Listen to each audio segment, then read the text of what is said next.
I'm Bill Bullard with RCAF USA, the voice of the independent cattle producer in the United States of America. Well, raise your hand if you don't think there's someone out there that has a long-term strategy for gaining control over U.S. cattle ranches. And I'm just guessing, but I'll bet few hands are raised. So let's consider the possibility that someone out there wants to gain control over the cattle industry so they can tell ranchers how to ranch. Now, to begin, a friend of mine said it would be easy to control how ranchers ranch because you'd really only need two things. First, you need a proper mix of market concentration and collusion. And then you need mandatory full-chain radio frequency identification, or RFID traceability. And RFID traceability would include secret sauces like third-party verifications, animal movement reportings, and denial of market access unless you do as you're told. Now, this is the stuff conspiracies are made of. Could it really happen that someone could actually put together the elements necessary to control how ranchers ranch? And in an industry comprised of so many independent, critically thinking cattlemen? Well, we know if this did happen, it would be evil. And we know evilness can form in incremental steps. And until all the steps are brought together, evilness itself can be difficult to identify. So let's analyze what has fallen incrementally from the sky in recent years and determine if these elements are now being used to control how ranchers ranch. First, we had market concentration in the cattle industry, in which the four largest packers now control 85% of the fed cattle market. Clearly, if these behemoths colluded to deny market access to anyone who didn't meet whatever standard they collectively imposed, then those producers would be relegated to selling their cattle to the 15% of the market that is not controlled by the largest packers. And about the same time the cattle market became concentrated, the Beef Checkoff program began funding beef quality assurance, or BQA programs, to first tell ranchers how to give vaccinations, and later to tell them how to handle and transport cattle. Now, next from the sky fell the notion that every cow needs to be ear tagged with a radio frequency identification, or RFID ear tag.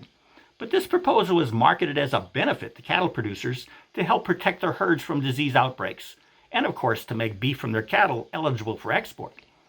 Now, next fell the Global Roundtable for Sustainable Beef, or GRSB, and its U.S. division, the U.S. Roundtable for Sustainable Beef, which publicly states it wants to put independent U.S. cattle producers on a path of continuous improvement. Well, how can that be bad? The GRSB simply wants to tell you how to ranch better, because obviously the GRSB believes there's lots of room for improvement in the way ranchers are ranching today. And then from the sky fell the definition of continuous improvement. It's now widely known as ESG, which stands for Environmental, Social, and Governance Standards that have been adopted by world banks, other lenders, and the government to determine eligibility for financing. So in order for beef packers to receive favorable financing, they will need to demonstrate continuous improvements along the supply chain. And those improvements can be measured in terms of whether the supply chain meets the arbitrary environmental, social, and governance standards. So now, over the course of 2 decades, there's this pile of all these new elements that have fallen seemingly incrementally and independently from the sky, but they are all connected in a grand plan to tell ranchers how to ranch.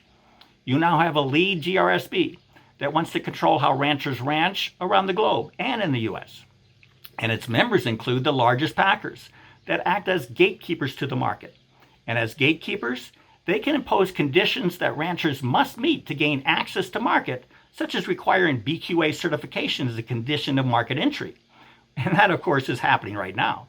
World banks are also members of the GRSB, and they have adopted ESG requirements, as has the U.S. Securities and Exchange Commission.